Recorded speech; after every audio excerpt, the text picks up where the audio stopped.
going on, my tactical people? Welcome back to Desert Tactical and Firearms. Today I'm going to talk with you about the second and third of the three things you should ask yourself when thinking about self-defense. Second, are you going to be carrying every day, EDC? Or is this going to be strictly home protection? It's two things you need to take into consideration when thinking about self-defense and protecting yourself. Home defense leaves you a large array of opportunities and tools that you can select from shotguns, rifles, ARPs, to pistols, alarm systems, all kinds of things.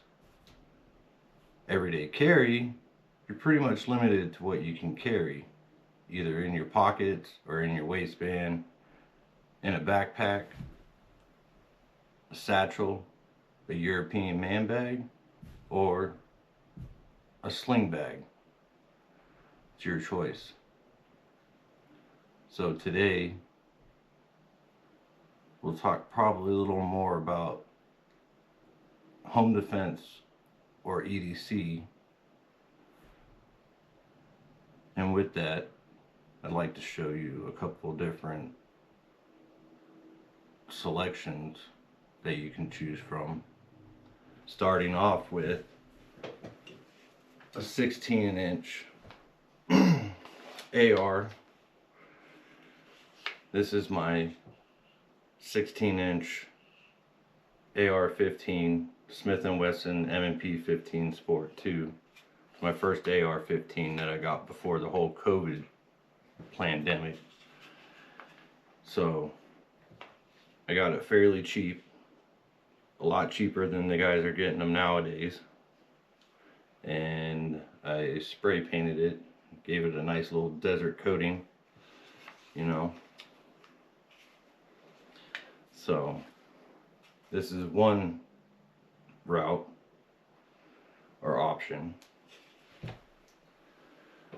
Another option could be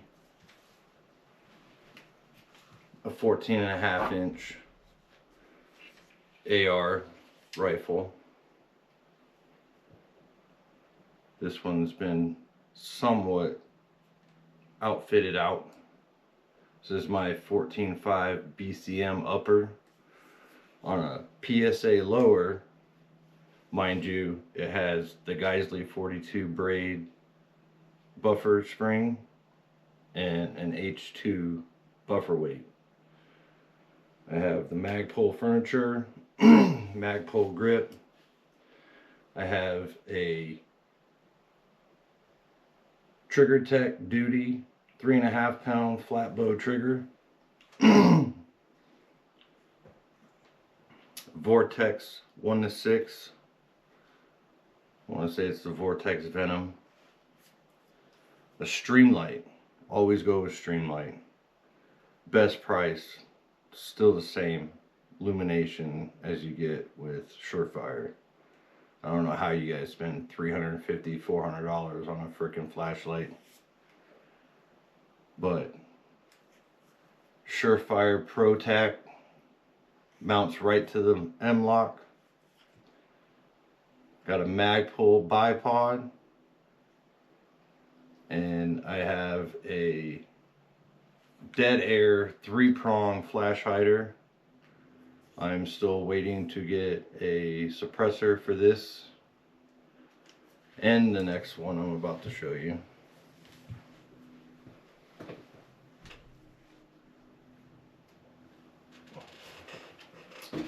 This is, as you guys have seen before, my FJB 300 blackout 8-inch barrel.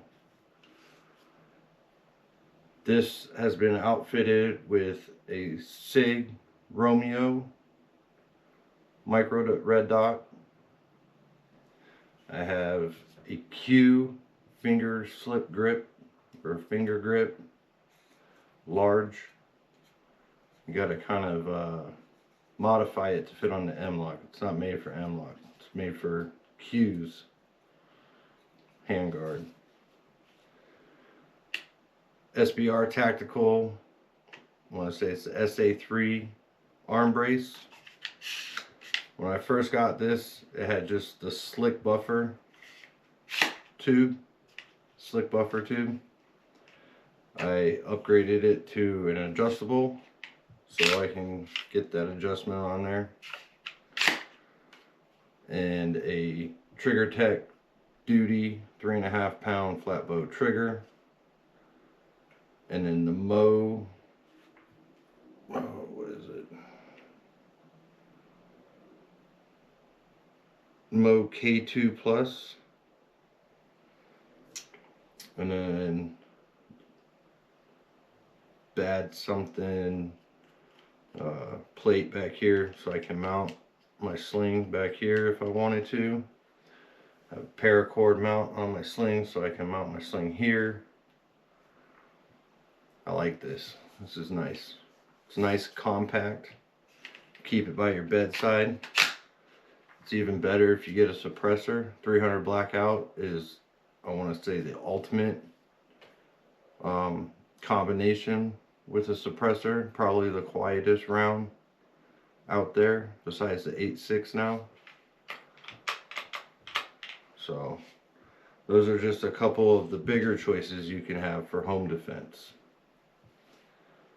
And along with a shotgun, I do have a shotgun as well, but I didn't feel like digging through to get that out. It's kind of packed in there. So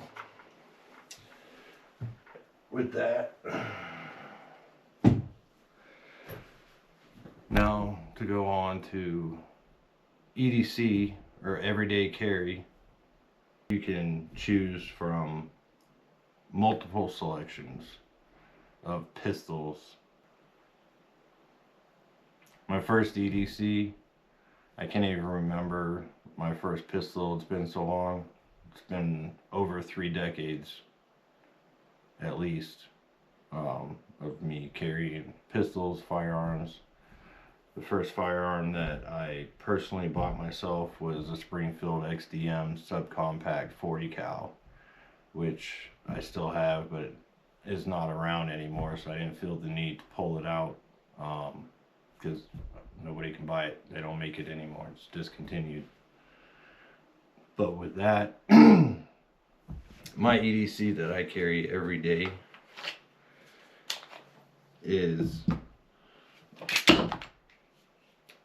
the SIG P365 X macro.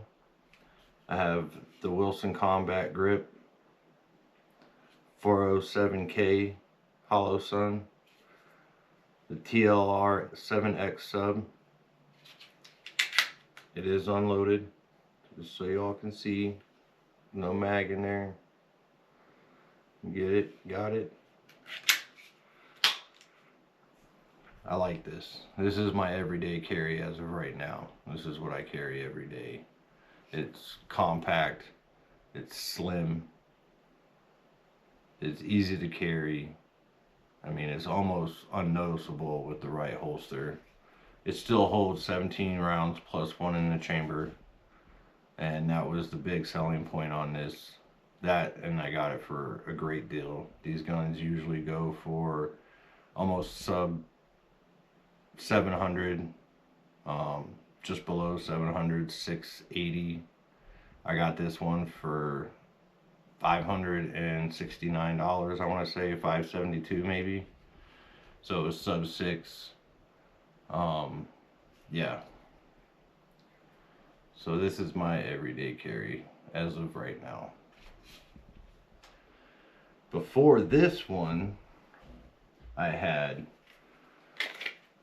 the GLOCK, completely unloaded, no bullets, check it, no bullets. This is the GLOCK 43X.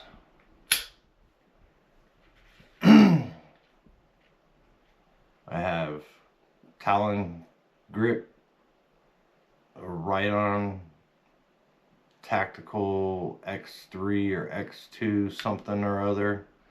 I got it for $100 at my local gun shop, along with the 43X TLR 7X sub. I have subs on both of these. Compacts strictly for the point of getting a wing eventually. So yeah, 43X Glock. Can't go wrong with Glock. It's Glock perfection, as they say. So this is a good everyday carry. It's a little snappy. It's only got a 3.1 inch barrel, or 3.2.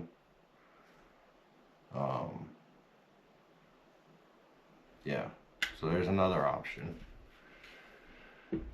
Before that, I carried the Glock G45 Gen 5, which unloaded. No bullets, no bullets, no rounds. Once again, Glock G45 HOLOSUN 507C TLR 1HL. I carried this for at least 2 years before I went to the 43X. I have a MAGPUL on there. I started making this my competition gun. Talon grip. It's a little soft. It's not as sandpapery as the Glock, the 43X that I have. The flashlight. So this is another good option, everyday carry. It's got the 19 slide with the 17 frame. So then that way you get 17 in the mag, 1 in the chamber. So this holds the same as this. So if you compare the two, if you can see, get these up here. Compare the two, they both hold the same amount of rounds. 17 and 1. And they're about 2/3 the size, I'd say. Get a nice little comparison there.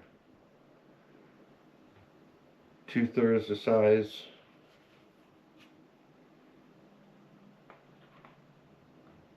Same amount of rounds.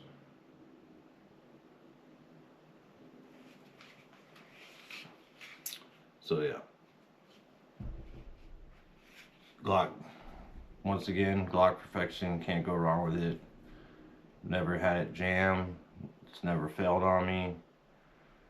Not even during the 200 round break-in it says to do. So, got the Glock perfection trigger in it. It's probably the best upgrade to this firearm. So there's that. And then you can go bigger and you can go 1911 ISK or 1911 double stack ISK. It's empty, nothing in the chamber, no mag, no bullets.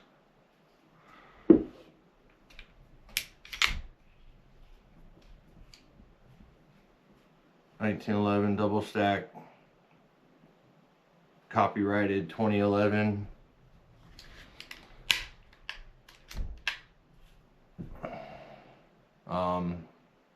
This I have not carried yet.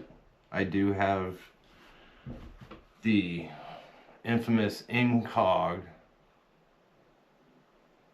IWB inside the waistband holster to carry it inside the waistband. I also have a hip holster to carry outside the waistband. So it all depends on what you want to carry, what you're willing to carry. You could not even carry this on your waistband. You could set it up for a sling bag or a backpack or a fanny pack, whatever you want to make your life easier with. It's all up to you, but those are some options. Yeah. Everyday carry, home defense, those are some options for you to choose from, to take into consideration. I would encourage you to go to a shooting range and find a gun that you think you like and shoot it.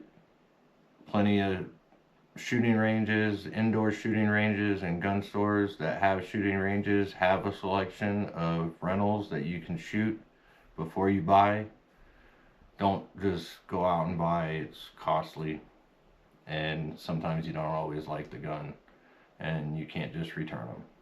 So once you buy it, you bought it, and it's starting to get hard with all the BS going on with the ATF and everything to sell it and recoup